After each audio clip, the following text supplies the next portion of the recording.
Let's learn how to block someone on PlayStation app.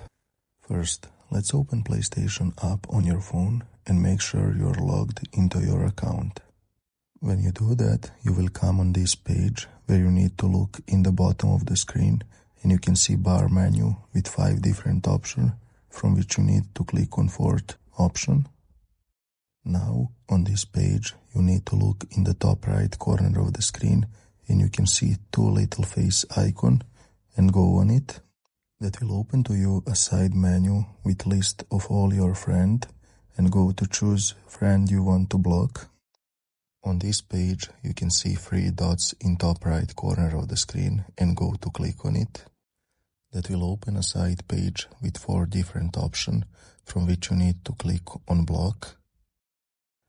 Now PlayStation asks you, do you want to block a person you select?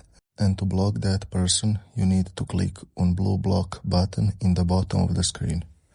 And that's it. Thanks for watching. See you in the next video.